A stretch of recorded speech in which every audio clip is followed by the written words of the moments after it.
aquella escena conmovedora que nos relata el Evangelio. Jesús está en la barca de Pedro, desde donde ha hablado a las gentes. Esa multitud que le seguía ha removido el afán de almas que consume su corazón, y el Divino Maestro quiere que sus discípulos participen ya de ese celo. Después de decirles que se lancen mar adentro, Duc in altum sugiere a Pedro que eche las redes para pescar. No me voy a detener ahora en los detalles tan aleccionadores de esos momentos. Deseo que consideremos la reacción del príncipe de los apóstoles a la vista del milagro. Apártate de mí, Señor, que soy un hombre pecador. Una verdad, no me cabe duda, que conviene perfectamente a la situación personal de todos.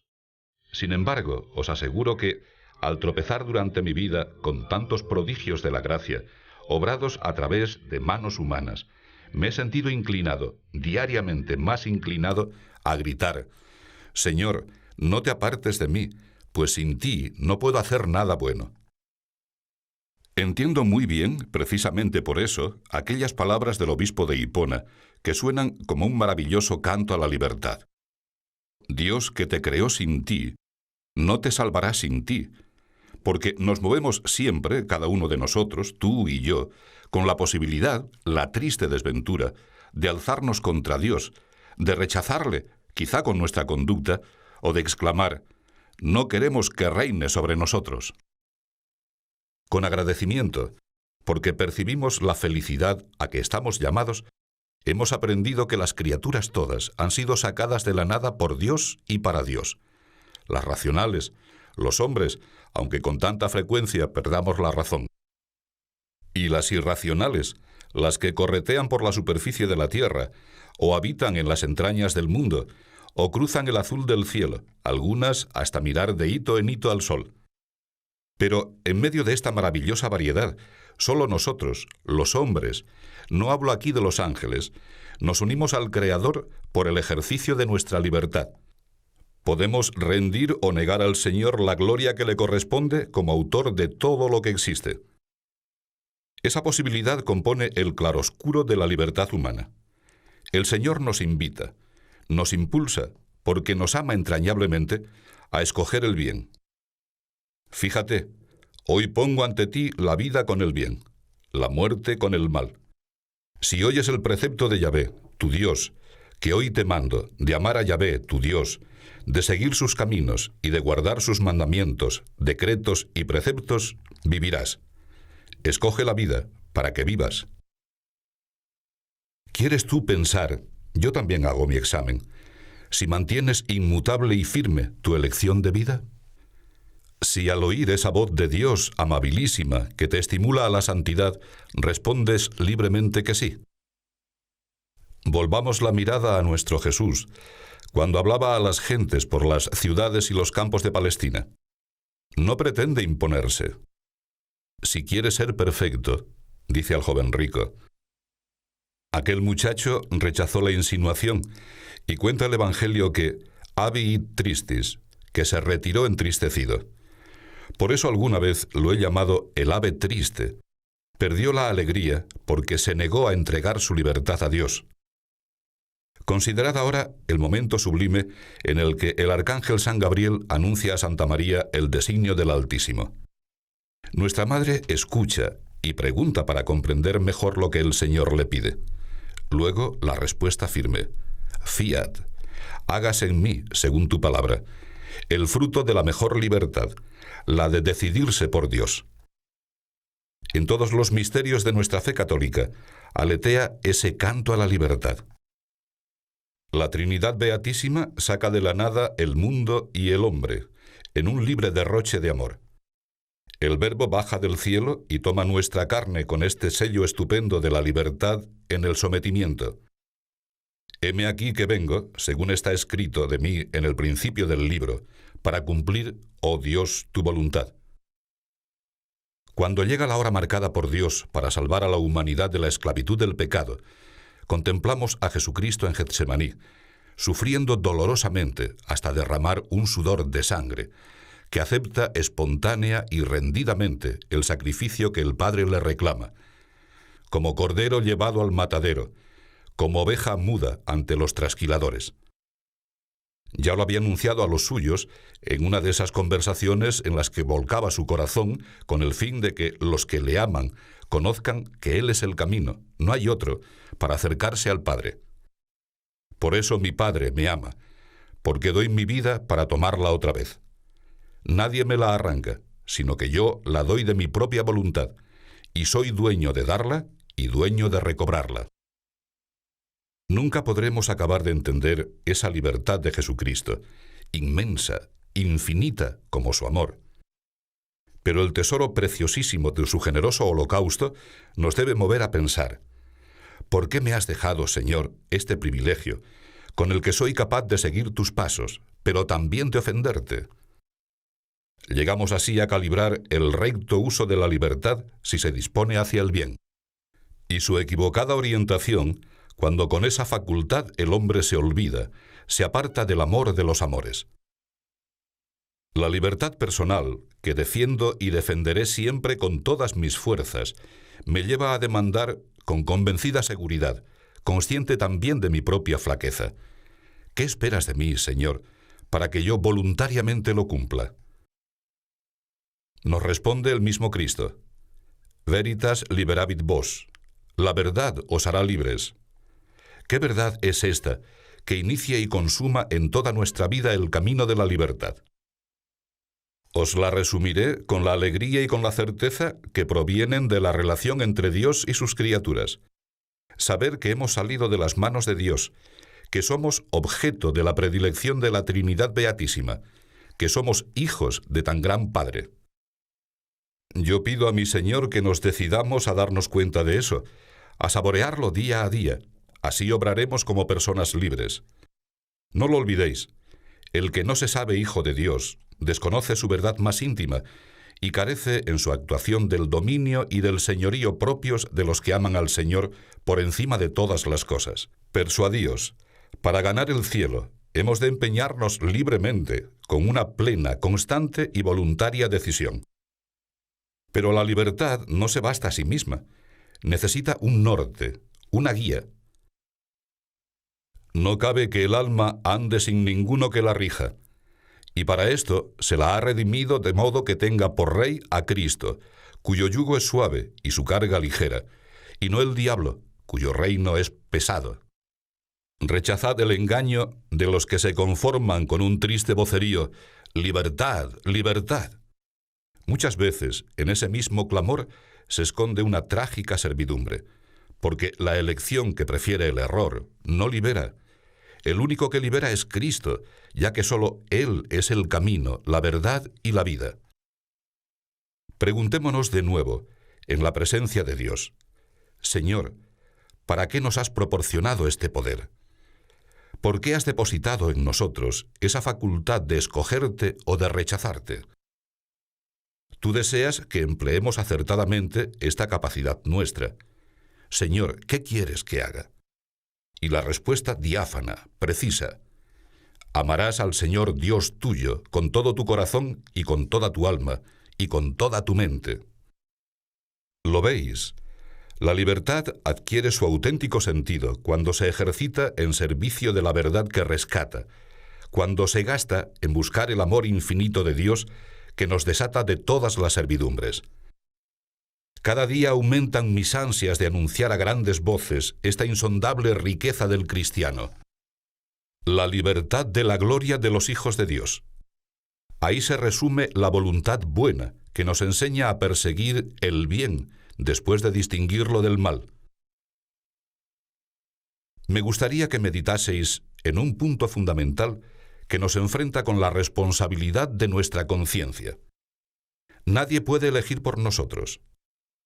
He aquí el grado supremo de dignidad en los hombres, que por sí mismos, y no por otros, se dirijan hacia el bien. Muchos hemos heredado de nuestros padres la fe católica, y por gracia de Dios, desde que recibimos el bautismo, apenas nacidos, comenzó en el alma la vida sobrenatural. Pero hemos de renovar a lo largo de nuestra existencia, y aún a lo largo de cada jornada, la determinación de amar a Dios sobre todas las cosas. Es cristiano, digo verdadero cristiano, el que se somete al imperio del único Verbo de Dios, sin señalar condiciones a ese acatamiento, dispuesto a resistir la tentación diabólica con la misma actitud de Cristo. Adorarás a tu Dios y Señor, y a Él solo servirás.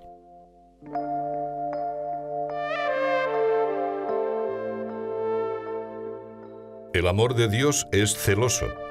No se satisface si se acude a su cita con condiciones. Espera con impaciencia que nos demos del todo, que no guardemos en el corazón recovecos oscuros a los que no logra llegar el gozo y la alegría de la gracia y de los dones sobrenaturales. Quizá pensaréis, responder que sí a ese amor exclusivo, ¿no es acaso perder la libertad? Con la ayuda del Señor, que preside este rato de oración, con su luz, espero que para vosotros y para mí quede todavía más definido este tema.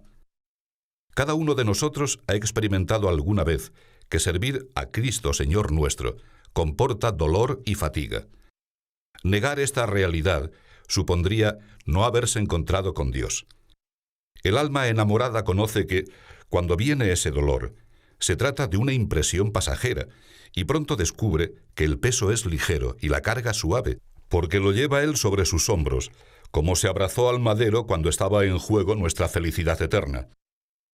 Pero hay hombres que no entienden, que se rebelan contra el Creador, una rebelión impotente, mezquina, triste, que repiten ciegamente la queja inútil que recoge el Salmo. Rompamos sus ataduras y sacudamos lejos de nosotros su dominio. Se resisten a cumplir, con heroico silencio, con naturalidad, sin lucimiento y sin lamentos, la tarea dura de cada día. No comprenden que la voluntad divina, también cuando se presenta con matices de dolor, de exigencia que hiere, coincide exactamente con la libertad, que solo reside en Dios y en sus designios. Son almas que hacen barricadas con la libertad. ¡Mi libertad! ¡Mi libertad! La tienen y no la siguen. La miran, la ponen como un ídolo de barro dentro de su entendimiento mezquino. ¿Es eso libertad? ¿Qué aprovechan de esa riqueza sin un compromiso serio que oriente toda la existencia? Un comportamiento así se opone a la categoría propia, a la nobleza de la persona humana. Falta la ruta, el camino claro que informe los pasos sobre la tierra. Esas almas, las habéis encontrado como yo, se dejarán arrastrar luego por la vanidad pueril, por el engreimiento egoísta, por la sensualidad. Su libertad se demuestra estéril o produce frutos ridículos, también humanamente. El que no escoge, con plena libertad, una norma recta de conducta, tarde o temprano se verá manejado por otros, vivirá en la indolencia, como un parásito, sujeto a lo que determinen los demás. Se prestará a ser zarandeado por cualquier viento y otros resolverán siempre por él. Estos son nubes sin agua, llevadas de aquí para allá por los vientos, árboles otoñales, infructuosos, 2 veces muertos, sin raíces, aunque se encubran en un continuo parloteo, en paliativos con los que intentan difuminar la ausencia de carácter, de valentía y de honradez. Pero nadie me coacciona, repiten obstinadamente. ¿Nadie? Todos coaccionan esa ilusoria libertad, que no se arriesga a aceptar responsablemente las consecuencias de actuaciones libres, personales. Donde no hay amor de Dios, se produce un vacío de individual y responsable ejercicio de la propia libertad. Allí, no obstante las apariencias, todo es coacción. El indeciso, el irresoluto, es como materia plástica a merced de las circunstancias. Cualquiera lo moldea a su antojo, y antes que nada, las pasiones y las peores tendencias de la naturaleza herida por el pecado. Recordad la parábola de los talentos. Aquel siervo que recibió uno podía, como sus compañeros, emplearlo bien, ocuparse de que rindiera, aplicando las cualidades que poseía. ¿Y qué delibera? Le preocupa el miedo a perderlo. Bien, pero después lo entierra, y aquello no da fruto. No olvidemos este caso de temor enfermizo a aprovechar honradamente la capacidad de trabajo, la inteligencia, la voluntad, todo el hombre. Lo entierro, parece afirmar ese desgraciado, pero mi libertad queda a salvo. No, la libertad se ha inclinado hacia algo muy concreto, hacia la sequedad más pobre y árida. Ha tomado partido, porque no tenía más remedio que elegir, pero ha elegido mal. Nada más falso que oponer la libertad a la entrega, porque la entrega viene como consecuencia de la libertad. Mirad, cuando una madre se sacrifica por amor a sus hijos, ha elegido, y según la medida de ese amor, así se manifestará su libertad.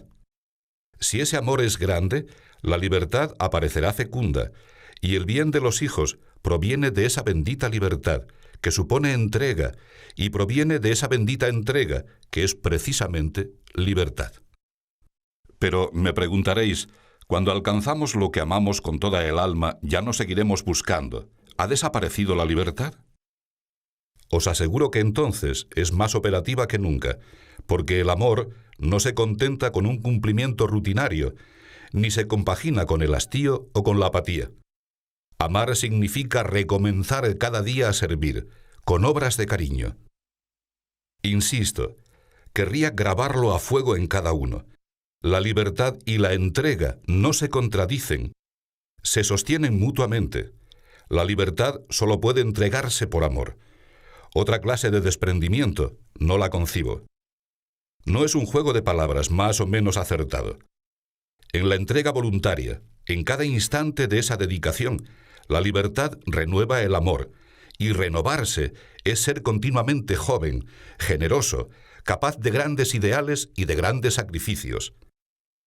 Recuerdo que me llevé una alegría cuando me enteré de que en portugués llaman a los jóvenes os novos. Y esos son.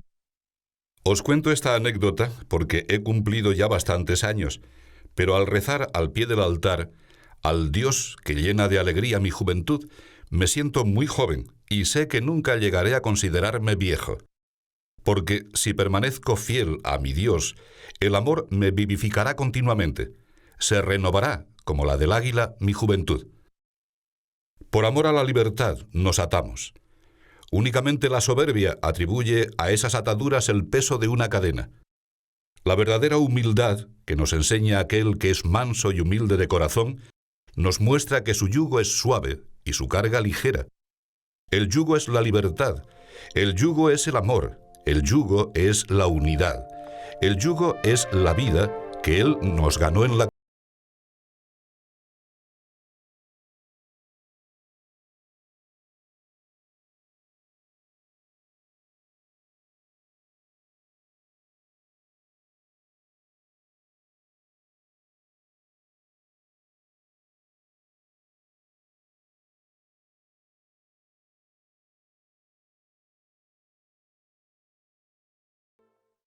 Cuando durante mis años de sacerdocio, no diré que predico, sino que grito mi amor a la libertad personal, noto en algunos un gesto de desconfianza, como si sospechasen que la defensa de la libertad entrañara un peligro para la fe. Que se tranquilicen esos pusilánimes. Exclusivamente atenta contra la fe una equivocada interpretación de la libertad, una libertad sin fin alguno, sin norma objetiva, sin ley, sin responsabilidad. En una palabra, el libertinaje. Desgraciadamente, es eso lo que algunos propugnan. Esta reivindicación sí que constituye un atentado a la fe. Por eso no es exacto hablar de libertad de conciencia, que equivale a valorar como de buena categoría moral que el hombre rechace a Dios. Ya hemos recordado que podemos oponernos a los designios salvadores del Señor. Podemos, pero no debemos hacerlo. Y si alguno tomase esa postura deliberadamente, pecaría al transgredir el primero y fundamental entre los mandamientos. Amarás a Yahvé con todo tu corazón. Yo defiendo con todas mis fuerzas la libertad de las conciencias, que denota que a nadie le es lícito impedir que la criatura tribute culto a Dios. Hay que respetar las legítimas ansias de verdad. El hombre tiene obligación grave de buscar al Señor, de conocerle y de adorarle, pero nadie en la tierra debe permitirse imponer al prójimo la práctica de una fe de la que carece. lo mismo que nadie puede arrogarse el derecho de hacer daño al que la ha recibido de Dios. Nuestra Santa Madre la Iglesia se ha pronunciado siempre por la libertad y ha rechazado todos los fatalismos, antiguos y menos antiguos. Ha señalado que cada alma es dueña de su destino, para bien o para mal, y los que no se apartaron del bien irán a la vida eterna, los que cometieron el mal al fuego eterno. Siempre nos impresiona esta tremenda capacidad tuya y mía, de todos, que revela a la vez el signo de nuestra nobleza. Hasta tal punto el pecado es un mal voluntario, que de ningún modo sería pecado si no tuviese su principio en la voluntad. Esta afirmación goza de tal evidencia que están de acuerdo los pocos sabios y los muchos ignorantes que habitan en el mundo. Vuelvo a levantar mi corazón en acción de gracias a mi Dios, a mi Señor, porque nada le impedía habernos creado impecables, con un impulso irresistible hacia el bien, pero juzgó que serían mejores sus servidores si libremente le servían. Qué grande es el amor, la misericordia de nuestro Padre. Frente a estas realidades de sus locuras divinas por los hijos, querría tener 1000 bocas, 1000 corazones más que me permitieran vivir en una continua alabanza a Dios Padre, a Dios Hijo, a Dios Espíritu Santo. Pensad que el Todopoderoso, el que con su providencia gobierna el universo, no desea siervos forzados, prefiere hijos libres. Ha metido en el alma de cada uno de nosotros, aunque nacemos proni ad peccatum, inclinados al pecado por la caída de la primera pareja, una chispa de su inteligencia infinita, la atracción por lo bueno, una ansia de paz perdurable, y nos lleva a comprender que la verdad, la felicidad y la libertad se consiguen cuando procuramos que germine en nosotros esa semilla de vida eterna. Responder que no a Dios, rechazar ese principio de felicidad nueva y definitiva, ha quedado en manos de la criatura. Pero si obra así, deja de ser hijo para convertirse en esclavo. Cada cosa es aquello que según su naturaleza le conviene. Por eso, cuando se mueve en busca de algo extraño, no actúa según su propia manera de ser, sino por impulso ajeno. Y esto es servil. El hombre es racional por naturaleza. Cuando se comporta según la razón, procede por su propio movimiento, como quien es, y esto es propio de la libertad. Cuando peca, obra fuera de razón, y entonces se deja conducir por impulso de otro, sujeto en confines ajenos. Y por eso, el que acepta el pecado es siervo del pecado. Permitidme que insista en esto. Es muy claro y lo podemos comprobar con frecuencia a nuestro alrededor o en nuestro propio yo. Ningún hombre escapa a algún tipo de servidumbre. Unos se postran delante del dinero, otros adoran el poder, otros la relativa tranquilidad del escepticismo, otros descubren en la sensualidad su becerro de oro, y lo mismo ocurre con las cosas nobles. Nos afanamos en un trabajo, en una empresa de proporciones más o menos grandes, en el cumplimiento de una labor científica, artística, literaria, espiritual. Si se pone empeño, si existe verdadera pasión, el que se entrega vive esclavo, se dedica gozosamente al servicio de la finalidad de su tarea. Esclavitud por esclavitud, si de todos modos hemos de servir, pues, admitiéndolo o no, esa es la condición humana, nada hay mejor que saberse, por amor, esclavos de Dios.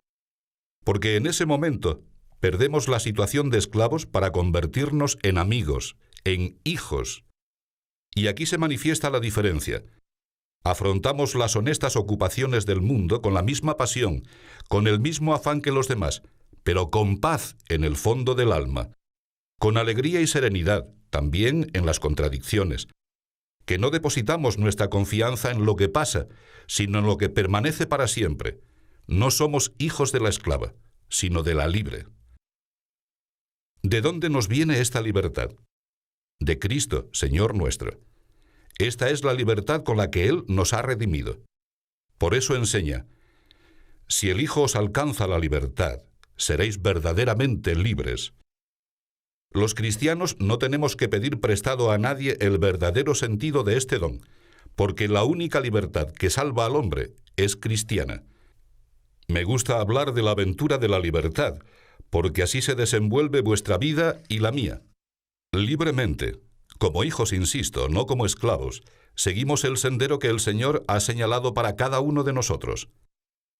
Saboreamos esta soltura de movimientos como un regalo de Dios. Libremente, sin coacción alguna, porque me da la gana, me decido por Dios y me comprometo a servir, a convertir mi existencia en una entrega a los demás por amor a mi Señor Jesús. Esta libertad me anima a clamar que nada en la tierra me separará de la caridad de Cristo.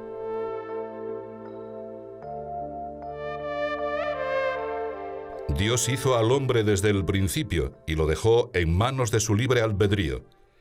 Esto no sucedería si no tuviese libre elección. Somos responsables ante Dios de todas las acciones que realizamos libremente. No caben aquí anonimatos.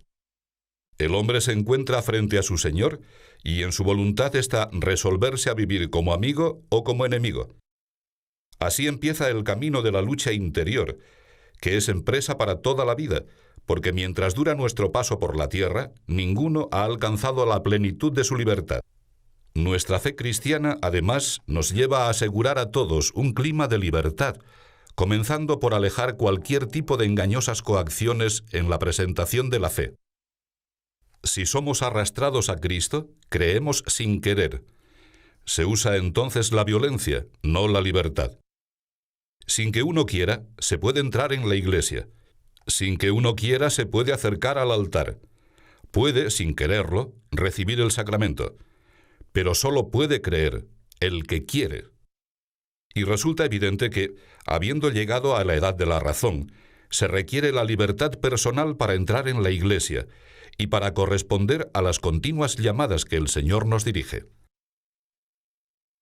En la parábola de los invitados a la cena, el padre de familia, después de enterarse de que algunos de los que debían acudir a la fiesta se han excusado con razonadas sin razones, ordena al criado: sal a los caminos y cercados e impele, compele intrare, a los que halles a que vengan.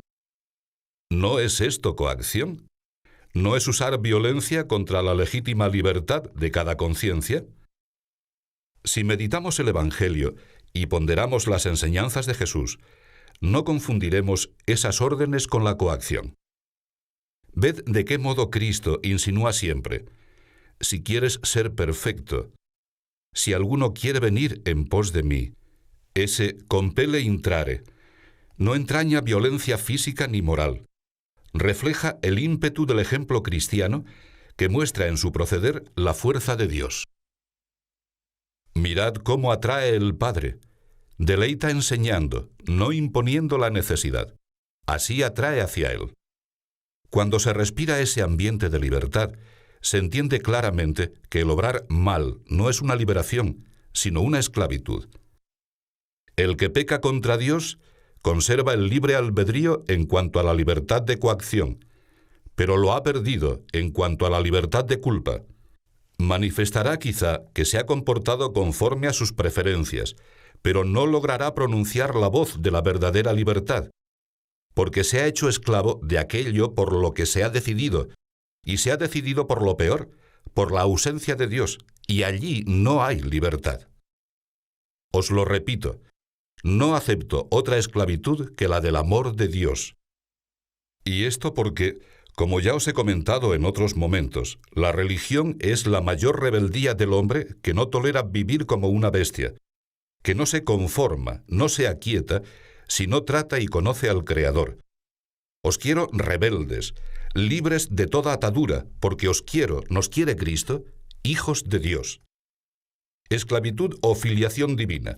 He aquí el dilema de nuestra vida. O hijos de Dios o esclavos de la soberbia, de la sensualidad, de ese egoísmo angustioso en el que tantas almas parecen debatirse. El amor de Dios marca el camino de la verdad, de la justicia, del bien. Cuando nos decidimos a contestar al Señor: mi libertad para ti, nos encontramos liberados de todas las cadenas que nos habían atado a cosas sin importancia, a preocupaciones ridículas, a ambiciones mezquinas. Y la libertad, tesoro incalculable, perla maravillosa que sería triste arrojar a las bestias, se emplea entera en aprender a hacer el bien. Esta es la libertad gloriosa de los hijos de Dios. Los cristianos amilanados, cohibidos o envidiosos en su conducta ante el libertinaje de los que no han acogido la palabra de Dios, demostrarían tener un concepto miserable de nuestra fe. Si cumplimos de verdad la ley de Cristo, si nos esforzamos por cumplirla, porque no siempre lo conseguiremos, nos descubriremos dotados de esa maravillosa gallardía de espíritu, que no necesita ir a buscar en otro sitio el sentido de la más plena dignidad humana. Nuestra fe no es una carga, ni una limitación. ¿Qué pobre idea de la verdad cristiana manifestaría quien razonase así? Al decidirnos por Dios, no perdemos nada, lo ganamos todo. Quien a costa de su alma conserva su vida, la perderá, y quien perdiere su vida por amor mío, la volverá a hallar. Hemos sacado la carta que gana, el primer premio. Cuando algo nos impida ver esto con claridad, examinemos el interior de nuestra alma. Quizá exista poca fe, poco trato personal con Dios, poca vida de oración. Hemos de rogar al Señor, a través de su Madre y Madre nuestra, que nos aumente su amor, que nos conceda probar la dulzura de su presencia, porque sólo cuando se ama se llega a la libertad más plena, la de no querer abandonar nunca, por toda la eternidad, el objeto de nuestros amores.